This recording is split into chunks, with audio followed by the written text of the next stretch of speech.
저에게는 중학생 딸이 한 명 있고 아이의 엄마와는 이혼을 했습니다. 전처와는 12년 전에 결혼을 했는데요. 제 친구의 친구였던 전처는 보면 볼수록 호감이 가는 여자였습니다. 밝고 싹싹한 성격이라 어디 있어도 잘 어울리는 사람이었죠. 친구와 함께 어울려 다니며 점차 가까워졌던 전처와 저는 본격적인 연애를 하게 되었고 몇 년 후 우린 결혼까지 하게 되었죠. 그리고 1년 후 우리에게 사랑스러운 딸 유리라는 선물이 찾아왔습니다. 아이는 너무나도 사랑스러웠어요. 눈에 넣어도 아프지 않을 것 같았죠. 전 그런 유리와 아내를 위해서 정말 열심히 일했습니다. 유리를 남부럽지 않은 아이로 키우고 싶은 욕심이 있었거든요. 아내는 결혼 후 직장을 그만두고 아이를 키우는 데에만 전념했으니 우리 가족은 제 월급만으로 생활을 했죠. 가족을 경제적으로 책임져야 한다는 사실이 무겁게 느껴졌지만 가장이라면 응당 그래야 한다고 생각했습니다. 그러다 보니 제 퇴근 시간은 빠르면 8시, 늦으면 밤 10시였죠. 아내는 아이가 학교를 가기 전까지는 육아에만 전념했습니다. 아이가 어리니 집에서 하루 종일 아이를 돌보고 있었죠. 그러나 아내는 아이가 점점 자랄수록 가정에 소홀해졌습니다. 고학년이 되면서 학교와 학원을 다녀 집에 늦게 들어오는 유리 덕에 상대적으로 시간이 많아지니 친구들과 여기저기 어울려 다니기 시작한 거죠. 유리가 12살이 되던 해에는 아이가 학원을 다 마치고 돌아올 때쯤에서야 집에 들어오는 일이 많아졌습니다. 저는 내내 두고 보다가 결국 참지 못하고 아내에게 한 소리 했죠. 아내가 놀러 다니는 것을 나무라는 것이 아니었어요. 자식이 있다고 해서 학교에 있는 아이만을 생각하며 집에만 있을 필요는 없었으니까요. 그러나 저는 적어도 아직 초등학생인 유리에게 엄마의 빈자리를 느끼게 해서는 안 된다고 생각했습니다. 하지만 저의 말이 아내에게는 와닿지 않았는지 귀가 시간은 날이 갈수록 더 늦어졌습니다. 아이가 학원이 끝나는 시간과 제 귀가 시간을 넘어서는 것은 물론이고 심지어 자정을 넘어서 집에 돌아올 때도 종종 있었죠. 저는 아내에게 화도 내보고 설득도 해보았습니다. 유리가 불쌍하지도 않느냐고요. 저 어린아이가 혼자 저녁을 먹지는 않게 해야 하는 것 아니냐며 집에 일찍 들어오라는 경고까지 했지만 아내의 늦은 귀가는 개선되지 않았습니다. 그러던 어느 날이었습니다. 그날도 여느 때와 다름없이 아내는 제가 퇴근을 하고 집으로 들어왔는데도 모습을 보이지 않았죠. 그런데 다녀오셨냐고 인사를 건네는 아이의 표정에서 뭔가 이상함을 느꼈습니다. 그런 딸이 걱정되어 저는 옷을 갈아입고 조심스레 아이의 방으로 갔죠. 이런저런 이야기를 하다가 오늘 무슨 일이 있었냐고 조심스럽게 물어보았습니다. 그랬더니 아이가 입을 떼더군요. 아빠, 엄마 어쩌면 다른 아저씨 만나고 있을지도 몰라. 뭐? 유리야, 그게 무슨 소리야? 누가 그래? 친구 엄마들이 학원 앞에서 그랬어. 엄마, 그래서 집에 안 오는 거야? 아내의 불륜 사실에 당황스러운 기분이 드는 것도 잠시. 저는 베개에 얼굴을 파묻고 우는 아이를 조용히 안아주며 등을 토닥여 주었습니다. 딸에게 너무나도 미안해서 미칠 것만 같더군요. 아내의 불륜을 미리 눈치채지 못하고 아이가 이런 시선을 받게 한 제 잘못도 있으니까요. 학원 앞에서 제 엄마의 불륜 소식을 들은 아이의 마음이 어땠을지 상상조차 힘들었습니다. 그저 뜬 소문이라면 다행이겠지만 사실 아내의 행동은 제가 봐도 의심스러웠죠. 그래서 저는 아내의 불륜이 사실인지부터 조사해보았습니다. 유리가 잘못 들은 것이거나 설사 제대로 들었다고 하더라도 엄마들 사이에서 떠도는 유언비어이기를 바랬습니다. 그러나 아내의 불륜 증거는 너무나도 쉽게 나오더군요. 온갖 더러운 애정 표현의 말이 오간 문자 메시지와 애칭으로 저장된 누군가의 번호는 어느 누가 보더라도 단번에 눈치챌 수 있을 정도였습니다. 혹시 몰라 자동차 블랙박스까지 확인해보니 더 이상 찾아볼 필요도 없어지더군요. 아내는 저에게 불륜을 숨길 생각조차 없었던 모양이었습니다. 보란듯이 집 근처에서 애정 행각을 하는 것은 물론이고 휴대폰 잠금 패턴도 바꾸지 않았거든요. 저는 곧장 증거들을 수집하여 아내에게 보여주었습니다. 다른 남자 만나고 다니는 거야? 아, 봤어? 뭐? 봤어? 불륜하고 다니느라 늦게까지 집도 안 들어온 거야? 당신도 알게 됐으니까 그냥 말할게. 맞아, 나 다른 남자 만나. 나 그 사람 사랑해. 돈도 많아서 선물도 많이 줘. 나 이제 아껴 쓰면서 사는 인생 그만하고 싶어.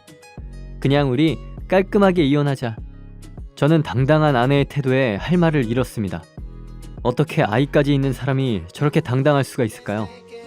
아내의 불륜 상대도 가정이 있는 남자랍니다. 서로 이혼을 하고 같이 살기로 했다네요. 전 그런 아내의 얼굴을 더 이상은 보고 싶지 않았습니다. 더 이상 이 여자와 같이 살 필요도 없었어요. 물론 유리가 엄마를 잃는 것은 너무나도 가슴 아프지만 이런 여자를 엄마로 두느니 차라리 없는 것이 낫겠다는 생각이 들었습니다. 그렇게 저와 아내의 10년이 넘는 결혼 생활은 이렇게 허무하게 끝이 났습니다. 당연히 유리는 제가 키우기로 했죠. 아내가 만나는 사람은 돈이 많았나 봅니다. 그러니 아내가 재산 분할도 하지 않고 위자료 또한 넉넉히 챙겨주겠다고 큰 소리 칠 수 있었겠죠. 비용 문제는 잘 해결되었지만 딸에 대한 미안한 감정은 저 홀로 극복해야만 했습니다. 아내를 향한 저의 분한 마음을 저 아이의 엄마에 대한 그리움, 실망감과 비교할 수 있을까요? 전 이혼을 한 이후 아이에게 엄마의 모든 역할을 아빠가 다 할 수는 없겠지만 그 빈자리를 느끼게 하고 싶지 않아 최대한 노력했습니다. 우선 성과금은 적지만 업무량이 많지 않은 부서로 옮겼어요. 아이가 이제 6학년이 되어 손이 많이 가는 나이는 아니지만 아이와 시간을 최대한 많이 보내야겠다는 생각이 들었거든요. 엄마의 외도를 알게 된 아이의 상처를 치유할 충분한 시간이 필요했습니다. 함께 밥을 먹고 매일 있었던 이야기를 하기도 하고 재미있는 TV 프로그램을 웃으면서 보았죠. 아이들이 좋아할 만한 장소를 찾아 주말에는 함께 여행을 다니기도 하고 유리가 좋아하는 것들을 사주며 마트에서 장을 보기도 했습니다.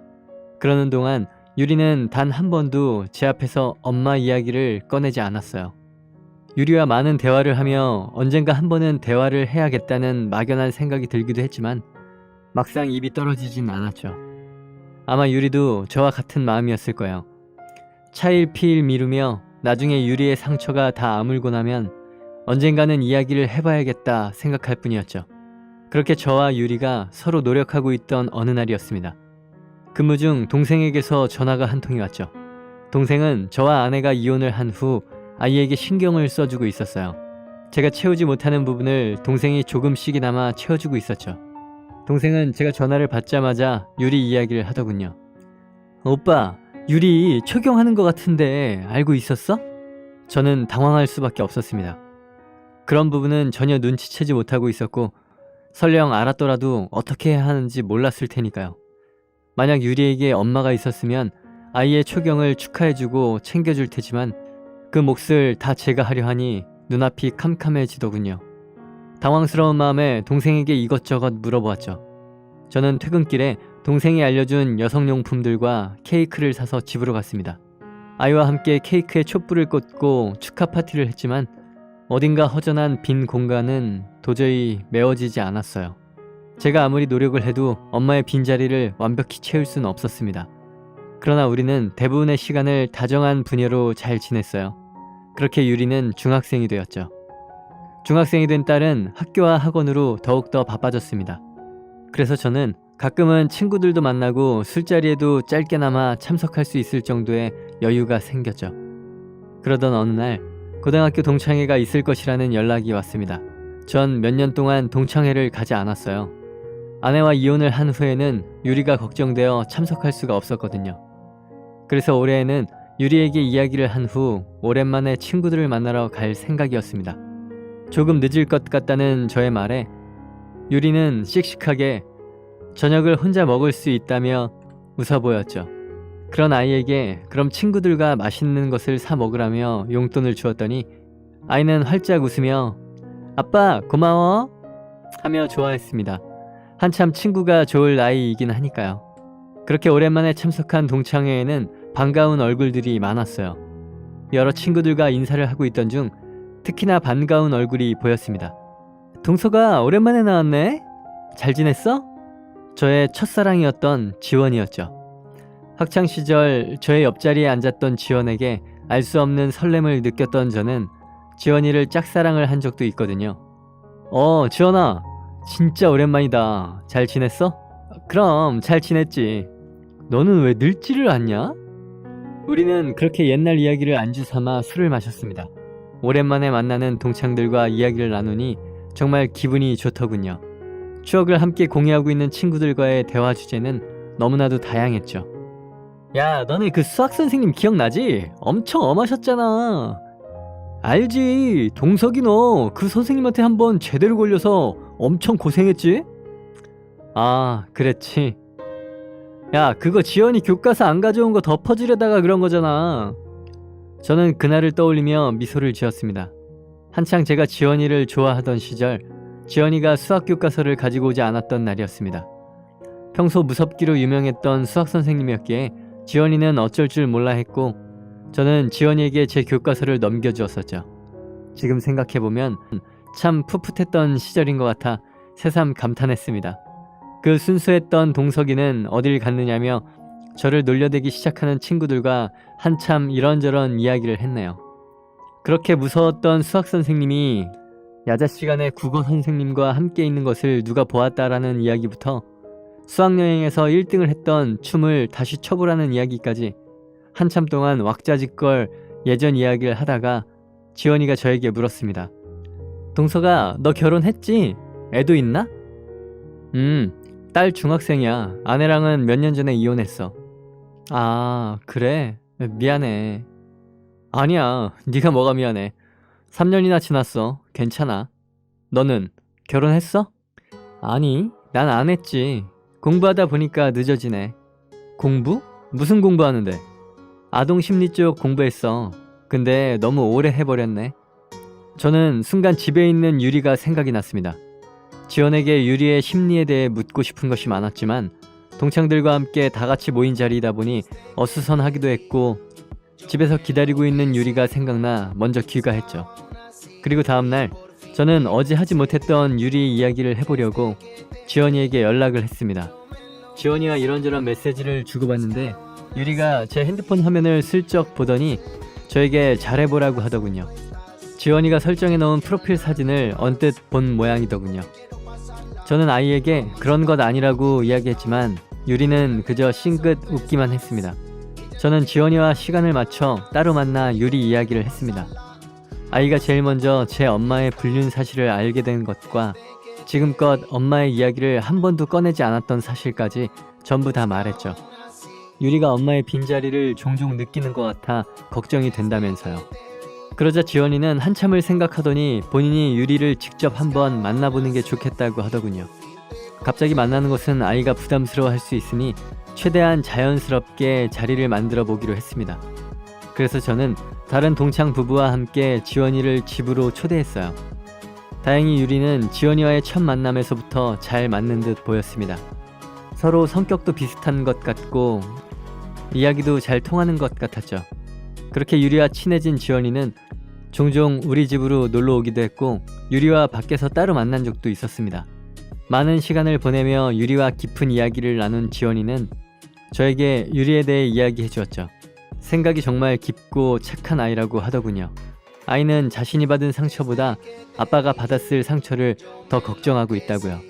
저는 그런 유리가 너무 대견하면서도 미안해서 가슴이 아렸습니다. 그렇게 유리는 지연이를 만나면서 간접적으로 상담을 받았어요. 그리고 지연이와 만나게 된 지 6개월이 넘어가자 아이는 예전보다 한층 더 밝아져 있었죠. 지연이를 만나기 전에도 유리는 딱히 어두운 아이는 아니었어요. 그러나 지금 유리를 보니 원래 이렇게 밝은 아이였구나 싶더군요. 그러던 어느 날이었습니다. 저는 퇴근을 하고 요즘 부쩍 밝아진 유리를 생각하며 기분 좋게 집으로 돌아갔죠. 그런데 그날 저를 맞이하는 유리의 표정이 좋지 않았습니다. 그 표정을 보고 있으니 문득 아이가 엄마의 불륜 사실을 들었던 그날이 생각나서 두려워졌어요. 그때처럼 아이가 무슨 안 좋은 이야기를 들은 것은 아닐까 싶어 무슨 일 있느냐고 물었죠. 대화를 시도하자 피곤하다 하며 먼저 자겠다고 하는 유리에게 묻고 싶은 것은 정말 많지만 일단은 혼자 쉬게 두었습니다. 사춘기가 온 것인가? 아니면 무슨 일이 있나? 여러 가지 생각에 혼란스러운 그때 지연에게서 전화가 걸려왔습니다. 아까 유리한테 전화가 왔었거든. 너도 알고 있어야 할 것 같아서. 오늘 유리 친엄마가 학교로 찾아왔대. 아마 유리 학교 끝날 때까지 학교 앞에서 기다렸나봐. 유리가 왜 왔냐고 따졌더니 같이 살던 아저씨랑 헤어졌다고 했대. 이제 엄마도 유리랑 아빠랑 다시 같이 살 거라고 하면서. 뭐? 진짜 끝까지 유리가 일단 돌아가라고 화냈다고 하는데 유리 지금 많이 혼란스러울 거야. 저는 지원이와 전화를 끊고 곧장 전처에게 전화를 걸었습니다. 그렇게 유리를 버리고 갈 때는 언제고 어떻게 사람이 그렇게 뻔뻔할 수가 있는지 어이가 없었죠. 너 유리 찾아왔다며? 양심이라는 게 있긴 하냐? 애한테 무슨 짓을 한 거야? 나 다시 돌아가려고. 내가 유리 엄마잖아. 정신 나갔어? 너 그 남자랑 평생 살겠다고 가족이고 집이고 다 버리고 나간 지가 3년이야. 그랬지. 근데 그놈이 또 바람을 피우더라고. 역시 바람을 안 피우는 사람은 있어도 한 번만 피우는 사람은 없나 봐. 그래, 없어. 너도 언젠가는 또 피우겠지. 잘 들어. 너가 그놈이랑 헤어지든 뭐든 우리가 알 바 아니야. 다시는 유리한테 접근하지 마. 알아들어? 전 그 여자가 뭐라고 말하기도 전에 전화를 끊어버렸습니다. 전처에 대한 분노를 삭히고 있는데 지원이에게서 메시지가 오더군요. 내일 내가 집으로 갈게. 그 메시지에 조금이나마 마음이 편안해졌습니다. 만약 지원이가 없었으면 유리는 저에게 이야기하지 못하고 또 혼자서 끙끙 앓고 있었겠죠. 유리에게 엄마의 빈자리를 채워주며 의지할 곳을 마련해준 지원이에게 너무나도 고마웠습니다. 다음날 지원이가 우리 집으로 와주었고 유리와 함께 시간을 보내주었죠. 지원이와 함께 있으면서 다시 밝은 표정으로 돌아온 유리를 보며 저는 안심을 했습니다. 함께 식사 준비를 하며 즐거운 시간을 보내던 그때 초인종 소리가 울렸습니다. 자기가 나가보겠다며 토끼처럼 뛰어가던 유리의 표정이 인터폰을 보고 급속도로 어두워지는 것을 확인한 저는 바로 인터폰 화면을 확인했죠. 거기엔 다름 아닌 유리 친엄마가 문 앞에 서 있더군요. 저는 바로 현관문 밖으로 나가 비밀번호를 치려는 전처를 막아섰습니다. 네가 지금 어디라고 여기를 와? 당장 안 가? 내가 내 딸 보러 오겠다는데 뭐가 문제야? 유리야, 엄마 왔어. 기어코 집 안으로 들어오겠다는 전처와 신랑이 하던 중에 현관문이 열렸습니다. 엄마를 경멸스럽게 쳐다보는 유리와 그런 아이의 손을 꼭 잡고 있는 지원이었죠. 지원을 본 전처는 놀라는 표정을 지었습니다. 나 이제 새엄마 생겼어. 그러니까 제발 가. 더 이상 유리한테 상처 주지 마세요. 당신 없어도 제가 잘 돌봐줄 수 있어요. 그러니 유리를 위해서라도 다시는 찾아오지 마세요. 집안에서 여자가 나올 것이라고는 생각하지 못했는지 전처는 매우 당황한 듯 보였습니다. 그러더니 다시 오겠다는 말을 남기고는 그대로 돌아갔습니다. 뒤돌아가는 전처의 뒷모습이 완전히 사라지는 것을 확인하고서야 저는 안도의 한숨을 쉬었어요. 아줌마, 멋대로 새엄마라고 해서 죄송해요. 저도 모르게. 아니야 유리야, 괜찮아. 아주 잘했어. 거실에서 이야기하는 지원과 유리의 이야기가 현관까지 들렸습니다. 그 대화를 듣고 있으니 갑자기 울컥하는 마음이 들더군요. 그렇게 마저 식사 자리를 갖고 지원이는 다시 집으로 돌아갔습니다. 자고 가라는 유리의 말에 당황한 우리는 잠시 동안 눈을 마주쳤지만 집에 가야 한다는 지원의 말에 왜인지 모를 아쉬운 마음도 들었던 것 같았어요. 그날 밤 저는 지원이에게 고맙다는 인사가 담긴 메시지를 보내며 자리에 누웠죠. 이렇게 유리의 일로 자주 만나다 보니 지원이에 대한 감정이 점점 헷갈리기 시작했어요. 아이의 상처를 감싸주고 보듬어준 친구에 대한 고마움인 것 같다가도 그런 지원이에게 이성으로서의 호감이 갔던 것도 사실이었습니다. 그렇게 지원에 대한 생각으로 머리가 복잡하기를 며칠 유리가 저에게 다가와 이야기했습니다. 아빠, 지원이 아줌마 생각해? 아니야. 아빠가 지원이 아줌마 생각을 왜 해? 뭔가 표정이 지원이 아줌마 이야기할 때 표정인데? 뭐가 달라? 아빠, 아줌마 이야기할 때 특유의 빙그레 하는 표정이 있어. 기가 막히게 저의 생각을 알아맞히는 아이가 신기하면서도 저에게 그런 차이가 있다는 사실에 새삼 놀랐었죠. 아빠, 그리고 이건 비밀인데 아줌마도 아빠 좋아한다고 했어. 저는 유리의 말에 순간 심장이 내려앉는 것 같았습니다. 딸아이 앞에서는 아무렇지 않은 척했지만 빨라지는 심장 박동과 터질 것 같은 얼굴은 숨길 수가 없었죠. 얼굴이 빨개졌다며 저를 놀리는 아이를 애써 뒤로 하고 방으로 돌아왔어요. 그렇게 유리와 대화를 한 그 주 토요일, 지연이 다시 집으로 찾아왔습니다. 유리는 자꾸만 저에게 눈치를 주더군요. 저는 그런 아이 앞에서 부끄럽긴 하지만 저의 마음을 전해보기로 했죠. 무엇보다 아이가 전해준 지연의 마음이 진심이라고 믿었거든요. 지원아, 진짜 유리 엄마가 되어주면 안 될까? 너무 갑작스럽게 말한 게 아닌가 하고 걱정하는데 지연이는 이미 제 마음을 알고 있었다는 듯 자연스럽게 말하더군요. 왜? 유리가 나 좋아해서? 아니, 내가 널 좋아해서. 지연아, 나랑 결혼해 줄래? 잠시 생각을 하던 지연이 대답해 주었습니다. 그래, 좋아. 그렇게 저는 지연이에게 프로포즈를 했습니다. 유리는 무드 없이 딸 앞에서 청혼을 하냐며 저에게 타박을 주었지만 우리는 그렇게 가족이 되었죠. 나중에 알게 된 이야기지만 유리는 지연이에게 몇 번 아빠를 어떻게 생각하냐고 물었답니다. 아빠가 아줌마 좋아한다고 하면서 말이죠. 그리고 3개월 후 우리는 결혼을 했습니다. 원래 식은 올리지 않으려고 했지만 지원이의 웨딩드레스 입은 모습을 보고 싶다는 유리의 말에 우리는 식을 올리기로 했어요. 그리고 신혼여행은 유리와 함께 셋이서 갔습니다. 지금은 새로운 보금자리로 이사를 해 잘 지내고 있습니다. 전처와 이혼을 하면서 나름 유리에게 최선을 다했지만 채워지지 않았던 그 자리를 지금은 아내 지원이가 너무나도 잘 채워주고 있습니다. 물론 저의 사랑스러운 부인의 자리 또한 채워주고 있죠. 저는 앞으로도 소중한 제 딸아이와 사랑스러운 아내를 위해 열심히 살아갈 것입니다.